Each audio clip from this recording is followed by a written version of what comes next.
ఇక జూలై 28 నుంచి ఆగస్టు 3 వరకు మావోయిస్టుల అమరవీరుల సంస్మరణ వారోత్సవాలు నిర్వహించాలని ఇప్పటికే మావోయిస్టు కేంద్ర కమిటీ పిలుపునిచ్చినటువంటి విషయం తెలిసిందే.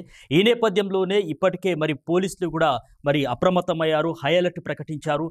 ఏదైతే అంటే ప్రతికారేచ్ఛతో వాళ్ళు రగిలిపోయేటటువంటి అవకాశాలు కూడా ఉంటాయి కాబట్టి మరి వీవీఐపీలకు సంబంధించి కూడా మరి వారిని కూడా అప్రమత్తం చేశారు. సో ఏదైతే మావోయిస్టు ప్రభావిత ప్రాంతాలకు సంబంధించి వెళ్ళకపోవడమే మరి యొక్క వారోత్సవాల సందర్భంగా అటువైపుగా వెళ్ళకపోవడమే మంచిదని చెప్పేసి కూడా వాళ్ళకి కూడా మరి హుకుం అయితే జారీ చేశారు, హెచ్చరికలు అయితే చేసినటువంటి పరిస్థితి కనిపించింది.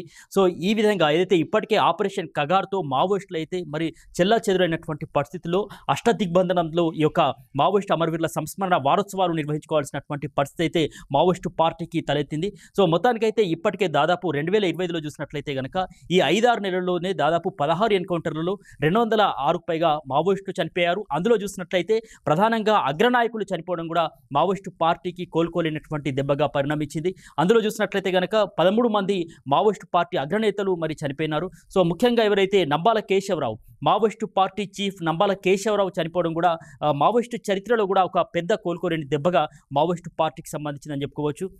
మరోవైపు చూసినట్లయితే కనుక ఎవరైతే దస్రు కావచ్చు, అదేవిధంగా రణధీర్ కావచ్చు, అదేవిధంగా ఎవరైతే గాజల్ల రవి అలియాస్ గణేష్, ఇట్లా చెప్పుకుంటూ పోతే ఇట్లా 13 మంది అగ్రనాయకులు చనిపోవడం అనేది మరి మావోయిస్టు పార్టీకి ఒక దెబ్బగా పరిణమించినటువంటి తరుణంలో ఈ యొక్క అంటే పోలీసుల కళ్ళుగప్పి యొక్క అమరవీరుల సంస్మరణ వారోత్సవాలు నిర్వహించుకోవాలనేది కూడా వాళ్ళకు ఒక సవాల్గా మారినటువంటి పరిస్థితుల్లో మరొక తాజా వార్త మాత్రం ఇప్పుడు ఒకటి బయటకు వస్తుంది. ఏదైతే దంతెవాడ జిల్లాకు సంబంధించి అక్కడ దంతెవాడ జిల్లాలో ఉన్నటువంటి అటవీ ప్రాంతంలో అక్కడ ఉన్నటువంటి ఏదైతే అటవీ ప్రాంతంలో అమరవీరుల సంస్మరణ వారోత్సవాల్లో భాగంగా వినూత్నంగా ఆలోచన చేశారు మావోయిస్టులు. సో ముఖ్యంగా అక్కడ అంటే ఇప్పటికే పోలీసులు అమరవీరుల సంస్మరణ వారోత్సవాల సందర్భంగా మరి ఏదైతే అమరవీరులకు సంబంధించినటువంటి స్తూపాల్ని కూడా మరి ధ్వంసం చేస్తున్నటువంటి పరిస్థితి, ప్రతి 5 కిలోమీటర్లకు చొప్పున మరి బేస్ క్యాంపులు ఏర్పాటు చేస్తున్నారు. అదేవిధంగా తనిఖీలు కూడా ముమ్మరం చేస్తున్నారు. ఎక్కడ కూడా అంటే అనుమానం వచ్చినటువంటి వారిని కూడా మరి క్షుణ్ణంగా పరిశీలించి తనిఖీలు చేస్తున్నారు, వివరాలు ఆరా తీస్తూ ఉన్నారు. ఎక్కడికక్కడ హై అలర్ట్ అయితే మరి కొనసాగుతుంది. ముఖ్యంగా గోదావరి పరివాహక ప్రాంతాల్లో చూసినట్లయితే కనుక హై అలర్ట్ ఉంది.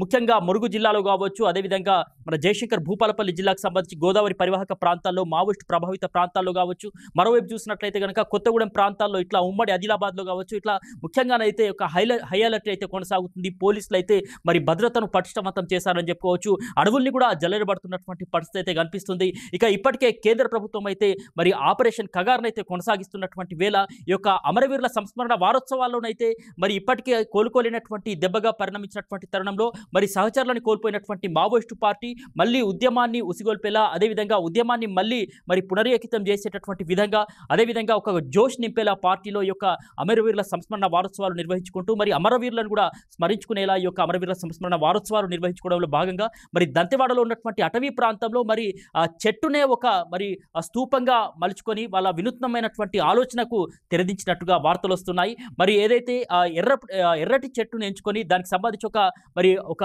తెల్లని వస్త్రాన్ని కప్పి అమరవీరులకు మరి స్మరించుకుంటూ మరి నివాళులు అర్పించినటువంటి పరిస్థితులు కూడా అక్కడ దంతెవాడలో కనిపించాయంటూ ఈ అమరవీరుల సంస్మరణ వారోత్సవాల్లో భాగంగా మరి ఒక వార్తలు అయితే బయటకు వస్తున్నటువంటి పరిస్థితి అయితే కనిపిస్తుంది. దాదాపు దేశవ్యాప్తంగా జరిగినటువంటి వివిధ ఎన్కౌంటర్లలో ఒక సంవత్సర కాలంగా చూసినట్లయితే కనుక దాదాపు 300కు పైగా మావోయిస్టులు కూడా చనిపోయినట్లు కూడా కేంద్ర కమిటీ కూడా ధృవీకరించినటువంటి పరిస్థితిలో సో మొత్తానికైతే ఇప్పటికే హై అలర్ట్ అయితే కొనసాగుతుంది.